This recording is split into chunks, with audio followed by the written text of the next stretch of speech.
Winning the Champions League is insanely difficult, but winning it with just kids, that might be impossible. So I'm taking on the brutal challenge of conquering Europe with only under 21 players. Brutal because every time a player turns 22, I have to sell them. So every match, every season, every transfer window, the clock is ticking. To make this dream a reality, we need 3 things. Elite scouts to find the best youth talent on the planet, world-class coaching to turn raw potential into real quality, and academy intakes that actually produce the next Lionel Messi. Which is why I've joined Barcelona. Let's go win ourselves a Champions League.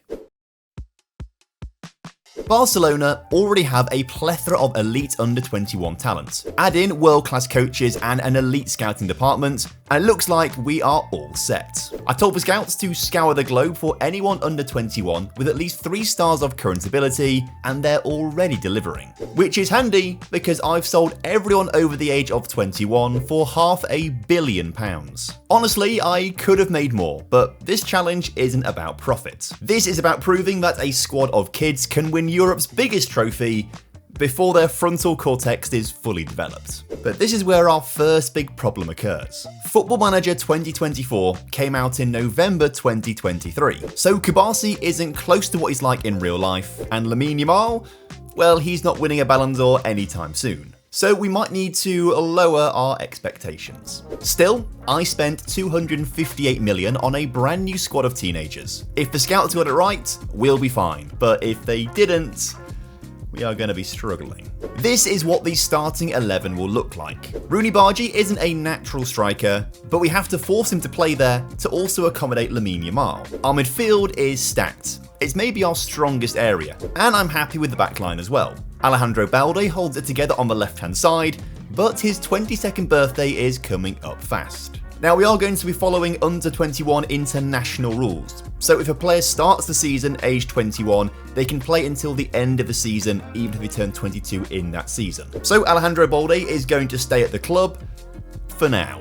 Given all of the upheaval and nerfed Wonderkids, I was expecting us to be predicted to finish in mid-table, but the AI says we're gonna come 6th this season, which is a nice surprise. But as it turns out, predictions don't mean much when you're losing to the likes of Mallorca and Espanyol, as well as getting smashed by Real and Atletico Madrid. We were struggling in La Liga. The only bright spark was Rooney Bargi. By Christmas, he had 11 goals and was 5th in the league scoring charts. But that is where the good news ends. We're 8th place in the table, and we are way off the pace for a top 4 finish. And if we don't make the top 4, we don't get to play in the Champions League next season. Speaking of which, we won 5 of our league phase games, with Rooney continuing his blistering form. Thanks to his heroics, we don't just qualify for the knockouts, we finish 7th in the league phase table and go straight through to the round of 16, where we have to play Arsenal in a tricky fixture. The Gunners beat us 1-0 in London after an awful passing error, but 20-year-old Danny Rodriguez stepped up in the second leg and levelled the tie, taking us 2 penalties. Arsenal scored first,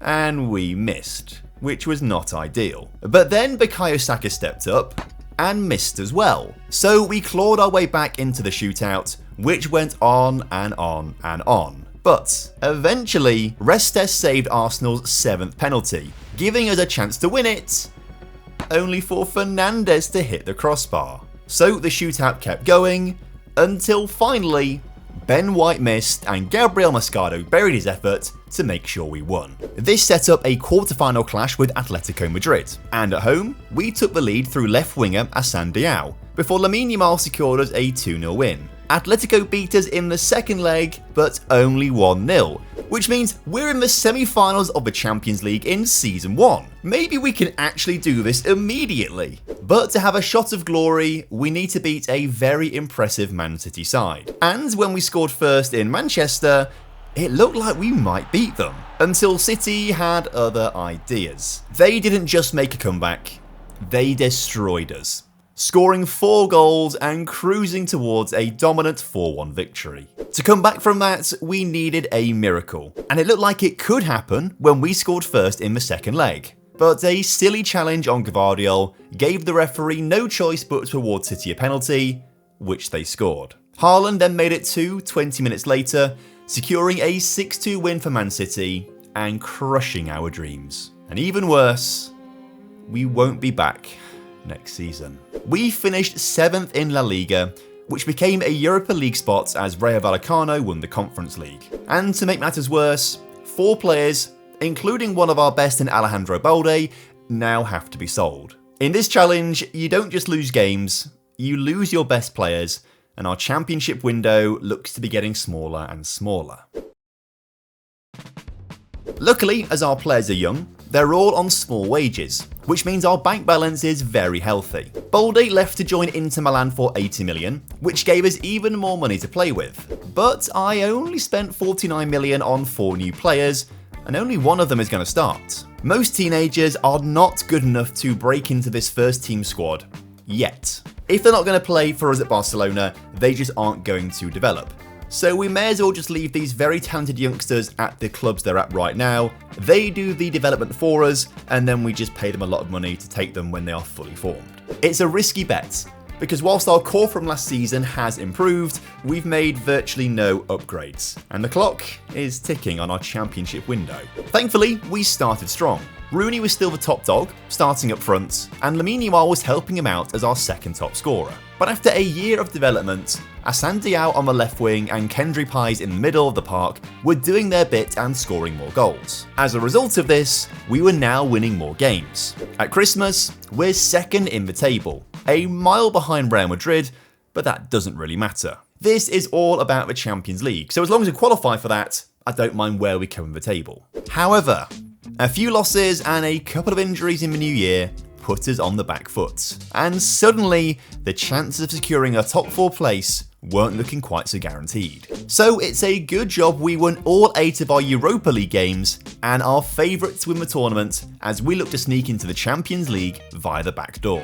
In the round of 16, we battered Freiburg 3-0 on aggregate and set up a quarter-final match against Strasbourg, who then battered us. Our young squad just couldn't handle the French team, who played us off the park in both legs and knock us out of the tournament. So with the back door firmly shut, we have to finish in the top 4 of La Liga, otherwise it's another wasted season. Gavi, Restes, Kumbedi and Bichiabu will all be 22 by the start of next season, and then we have 10 players turning 22 the following season. So over the next 2 summers, we have to replace 14 players. So it would be very nice for us to have a run at the Champions League next season when we still have a good core of that team together. We're third with 7 games to go, but that could change very easily. However, things changed for the better as we went on a winning spree. We won all 7 of our matches, not enough to catch Real Madrid, but it did mean we finished in second place, and we do make sure we're in the Champions League next season.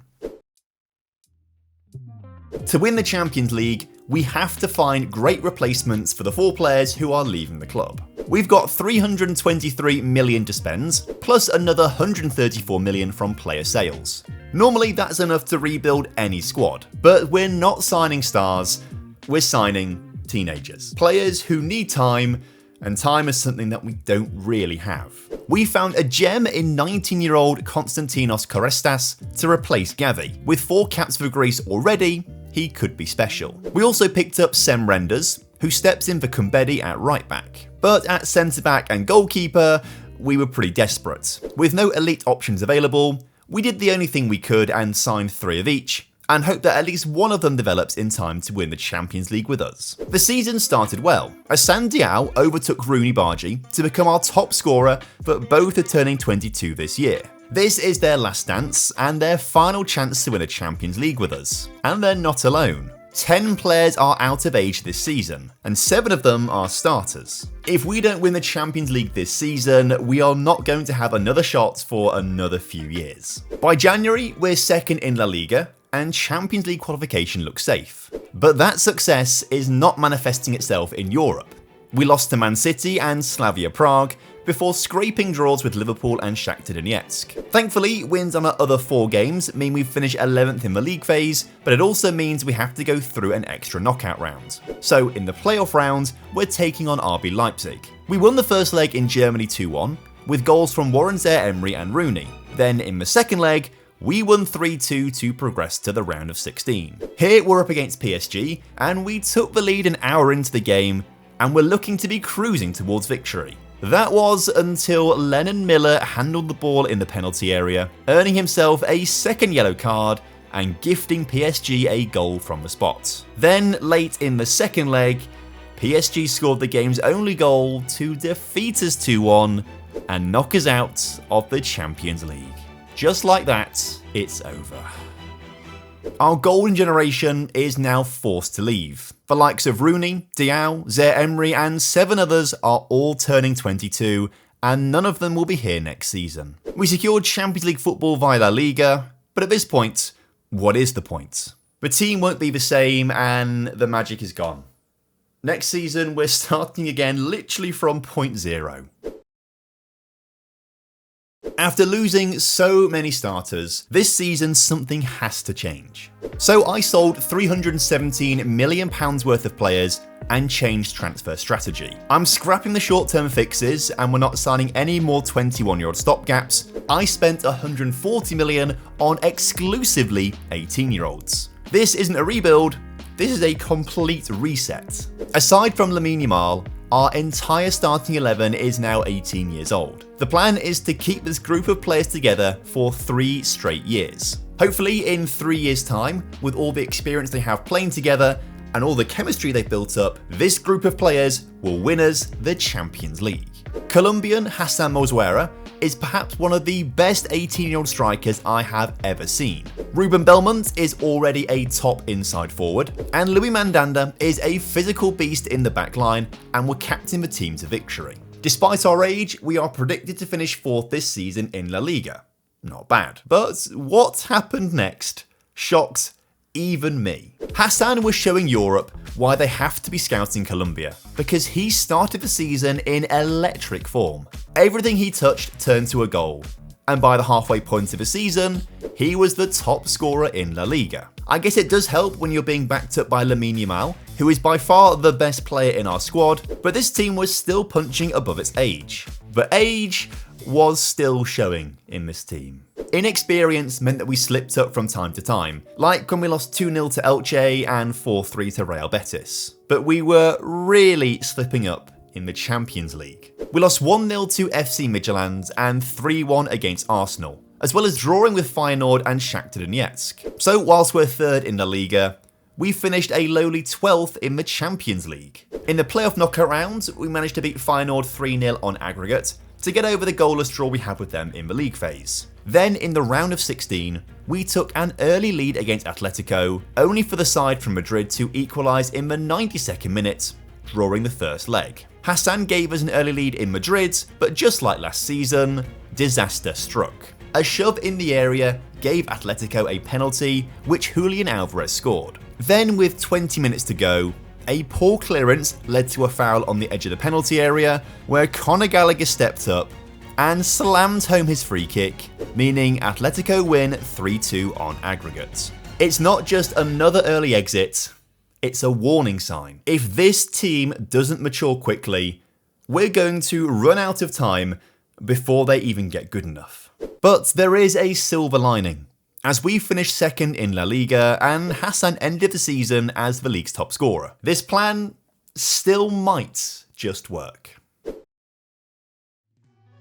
We only sold a few players this summer, so for the first time, we've actually spent more than we've brought in, mostly because we spent huge on 2 generational talents. Basagol cost us £71 million from Cologne, but the 18-year-old centre-back already has 2 caps for Germany. And right-back Franz Rosenweg, who costs us just shy of 50 million, has 7 caps for Germany at 18 years old. Both will slot straight into the starting lineup as Lamine Yamal enters his last season at the club. The plan seems to be working. We won our first 7 games of the season, with Lamine Yamal scoring a hat-trick in 3 of those matches. The winning only stopped when we drew 1-1 with Getafe, but we got back to winning ways immediately as Hassan and Belmont scored to beat Real Madrid, our first win over them since season 1. In fact, we're unbeaten in La Liga at Christmas. And for the first time since I took over, we're top of the table and are front three of the league's top 3 goal scorers. Our only loss before Christmas came against PSG in the Champions League,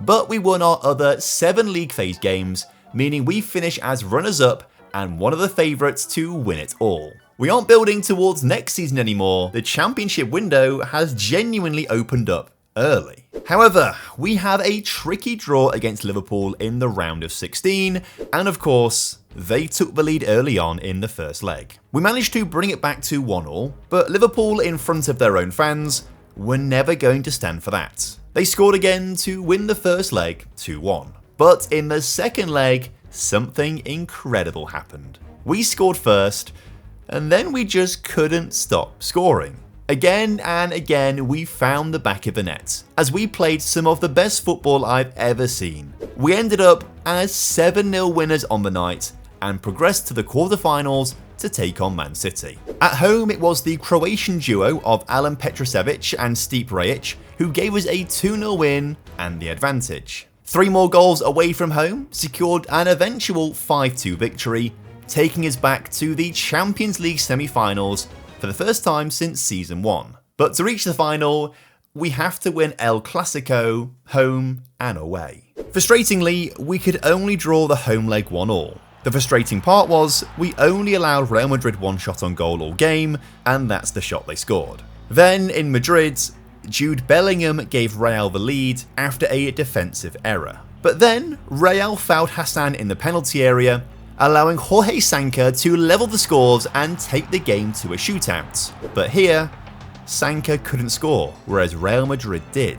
Then Belmont also failed to convert his spot kick, gifting Real a 2-0 lead. From this point, there was no coming back. We scored our other 3 and Real did miss 1, but as Real stepped up to take their 5th penalty, they knocked us out of the tournament by hitting the back of the net. I came into this season with no expectations, but to see how close we got, it just feels so deflating. But there is a trophy still on the line, as La Liga is still up for grabs. But due to a dip in form, we're now 1 point behind Real Madrid with 4 games to go. And things didn't start well against Real Valladolid, as we drew 2-2. But at the same time, Valencia beat Real Madrid, meaning that we're now on level points. We then went on to win our next 2 games against Girona and Cadiz 3-1 to stay top of the table on goal difference. Win 1 more game and we lift the title. But Lamine Yamal won't be there. He got a straight red card against Cadiz, so he is suspended for his final game. He turns 22 this summer, so that literally is his last game. As a result, there's no send-off, no final goal, and no moment to lift the trophy.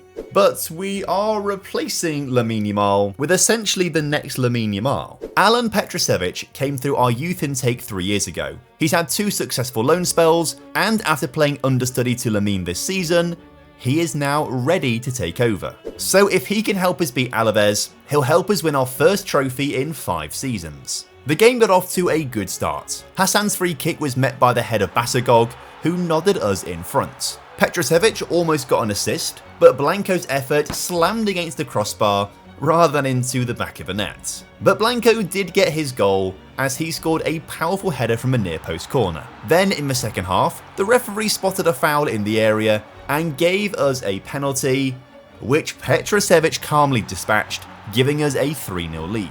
Sanka's heavily deflected shots beat the keeper to make it 4, before he then had an effort hit the post, which allowed Hassan to score a tap-in. We won 5-0 on the night to be crowned La Liga champions. We are the best team in Spain, and if we don't win the Champions League next season, it's a failure.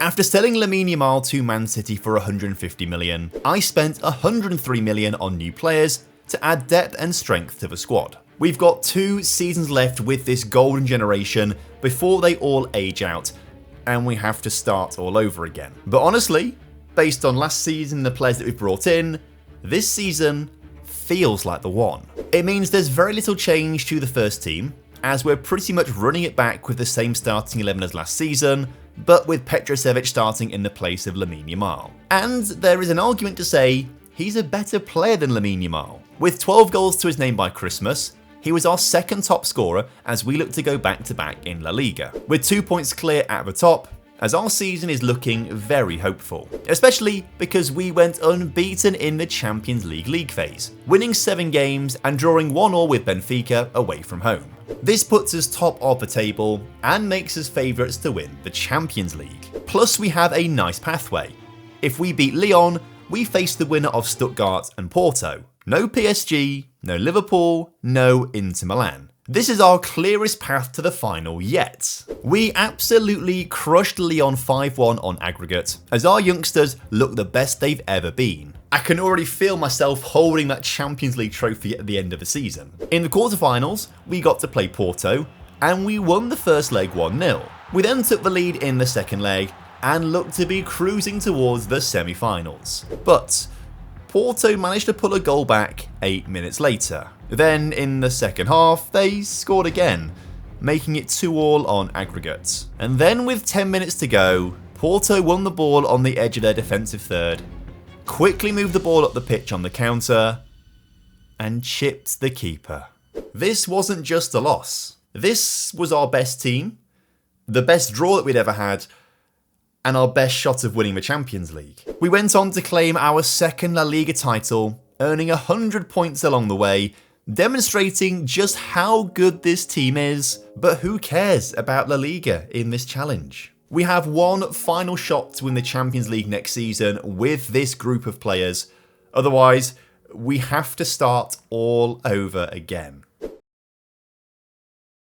To give us the best possible chance, I've made 3 big signings. Ollie Crawford joins from Inter Milan for 48 million to add reliable depth in midfield. Mika signs for 72 million pounds from Dortmund to be our new ball-winning midfielder. And for 1 season only, 21-year-old Toby Swan signs for 86 million pounds from Brighton to tighten up the back line. This is our squad then. This is the team that has to win the Champions League, else we have to go right back to the start. But right away, you could feel the shift. Our new signings made this team so much better defensively, and with more stability at the back, it gave our attackers more chances to go forwards and score. We beat Osasuna 8-1, Athletic Club 7-0, Real Zaragoza 7-0, and most importantly, Real Madrid 3-0. We won every single La Liga game up until Christmas and sit comfortably top of the table. Based on how good we've been this season, this team is ready. This is the season for us to win it all. But perhaps the pressure was getting to our players in Europe.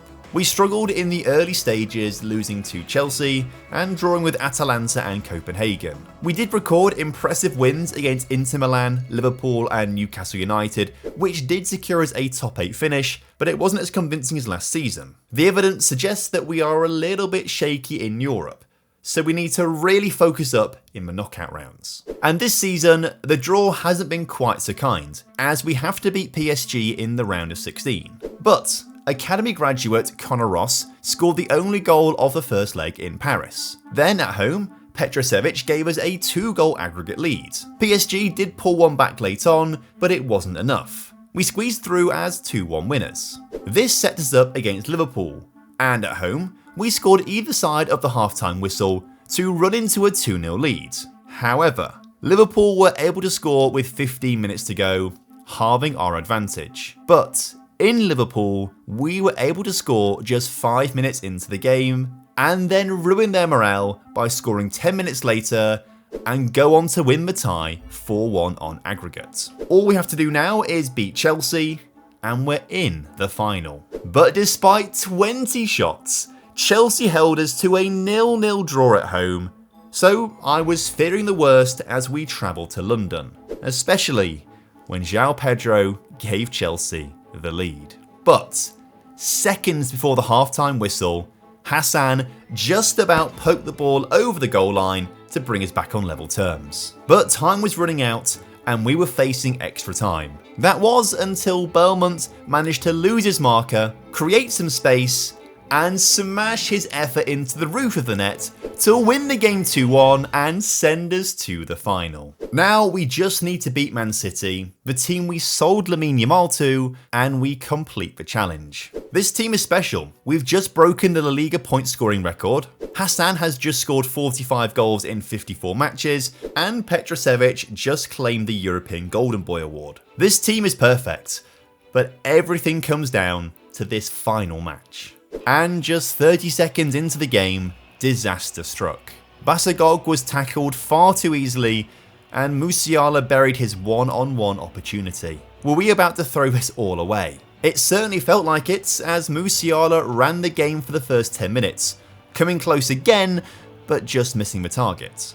Eventually though, we got settled into our groove. Right wing back Rosenvig directed a stunning cross to the back post, where Belmont rose highest and got us back on level terms. And this rattled Man City. Just 2 minutes later, Rosenzweig was through once again.